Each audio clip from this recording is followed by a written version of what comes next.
نبي يا رسول الله يا نبي لك Bismillahirrahmanirrahim. Assalamualaikum warahmatullahi wabarakatuh. Alhamdulillah, salatu wassalamu ala rasulillah Sayyidina wa habibina Muhammad ibn Abdullah wa ala alihi wa sahbihi wa mawalah. La hawla wa la quwwata illa billah.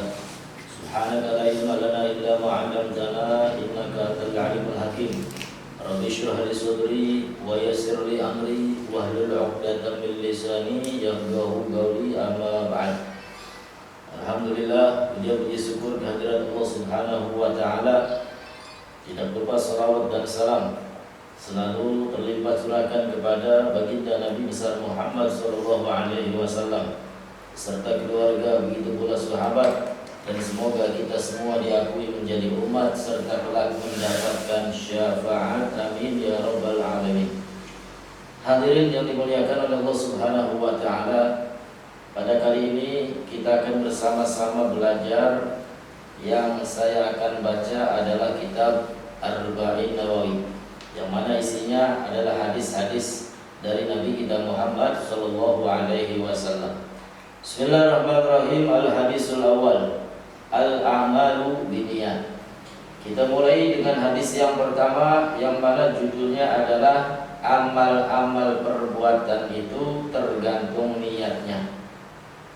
An Amirul Mu'minin Abi Hafsin Umar bin Al-Khattab radhiyallahu ta'ala anhu qala sami'tu Rasulullah sallallahu alaihi wasallam yaqul innamal a'malu binniyat wa innama likulli imri'in ma nawa faman kanat hijratuhu ila Allah wa rasulih fa hijratuhu ila Allah wa rasulih wa man kanat hijratuhu lid dunya yusibuha aw imra'atin yankihuha fa hijratuhu ila ma hajara ilaih.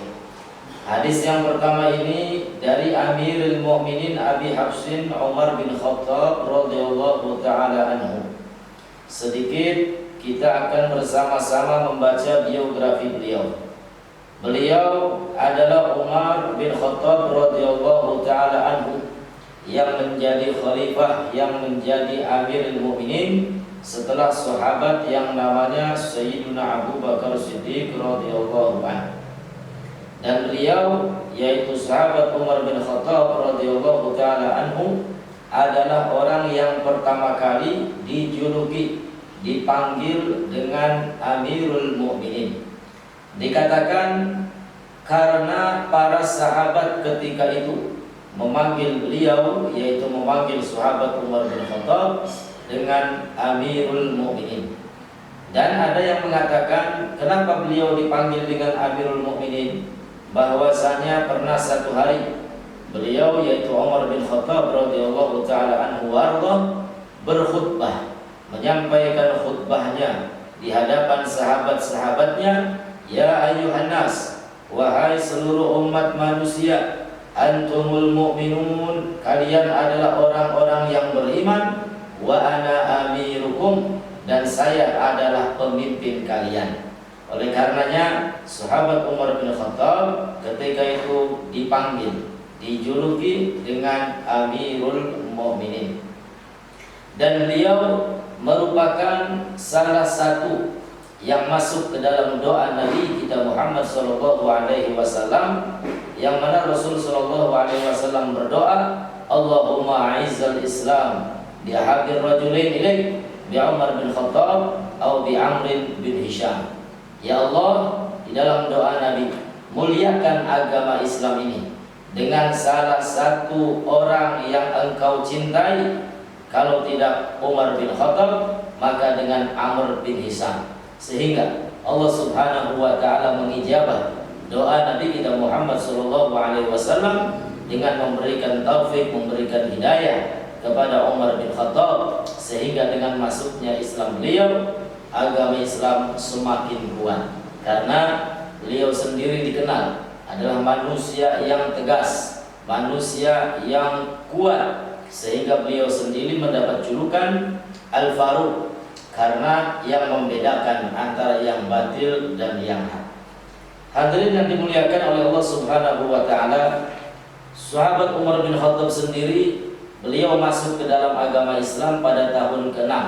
Ada yang mengatakan tahun ke-5 daripada kenabian. Nah, kemudian di dalam hadis ini Nabi Shallallahu alaihi wasallam berbicara tentang niat. Saking pentingnya niat. Beliau mengatakan innamal a'malu binniyat. Sesungguhnya amal perbuatan tergantung niatnya. Apapun amal perbuatan tersebut, apabila niatnya baik, niatnya bagus, maka insya Allah amal perbuatan tersebut makbulah, akan diterima oleh Allah Subhanahu wa ta'ala. Wa innamal likulli imri'in ma nawa. Dan sesungguhnya setiap manusia apa yang diniatkannya. Faman kanat hijratuhu ilallahi wa rasulih, maka barang siapa yang hijrahnya karena taat kepada Allah, karena menjalankan perintah Rasulullah, fa hijratuhu ilallahi wa rasulih, maka hijrahnya akan diterima oleh Allah dan akan diterima oleh Nabi kita Muhammad sallallahu alaihi wasallam. Wa man kanat hijratuhu lid dunya yusibuha, dan barang siapa yang hijrahnya untuk menggapai urusan dunia, awi mura'atin yankihuha, atau untuk urusan perempuan yang ingin dinikahinya, fa hijratuhu ila ma hajara ilaih, maka hijrahnya tidak akan sampai kepada Allah dan Rasulnya, akan tetapi hanya mendapatkan apa yang dia niatkan saja. Waliyadu billah, summa na'udzu billahi min dzalik. Hadirin yang dimuliakan oleh Allah Subhanahu wa taala, melalui hadis ini Nabi Shallallahu alaihi wasallam mengingatkan kepada kita semuanya bahwasanya ketika kita melaksanakan amal ibadah, amal soleh, amal taat, maka niatkan yang pertama semata-mata ikhlas karena menggapai ridho daripada Allah Subhanahu wa ta'ala. Jangan sampai ada niat-niat urusan duniawi, ada niat-niat yang buruk yang masuk ke dalam hati kita, sehingga kalau ada niat yang melenceng, ada niat yang buruk, maka ibadahnya tidak akan diterima oleh Allah Subhanahu wa ta'ala. Na'udzubillah, tsumma na'udzubillahi min dzalik.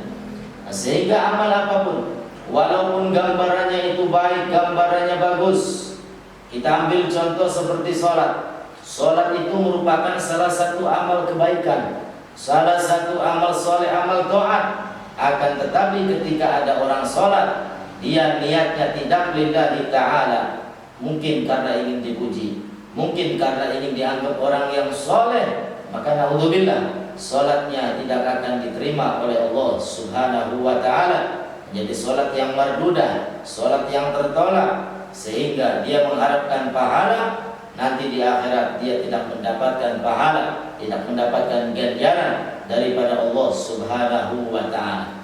Oleh karena itu, ketika kita beribadah kepada Allah Subhanahu wa ta'ala, dari mulai sholat, membaca Al-Quran, perbanyak istighfar, dan amal ibadah-ibadah yang lainnya, maka niatkan semata-mata ikhlas karena Allah Subhanahu wa ta'ala. Dan insya Allah, Allah Subhanahu wa ta'ala maha mendengar, maha melihat, maha tahu apa yang ada di dalam hati kita. Walaupun kita semua tidak berniat dengan menggapai urusan duniawi, insya Allah ketika kita soleh, taat kepada Allah dan Rasulnya, maka urusan-urusan duniawi akan diberkahi, akan dimudahkan oleh Allah Subhanahu wa ta'ala. Amin ya Allah ya Rabbal Alamin.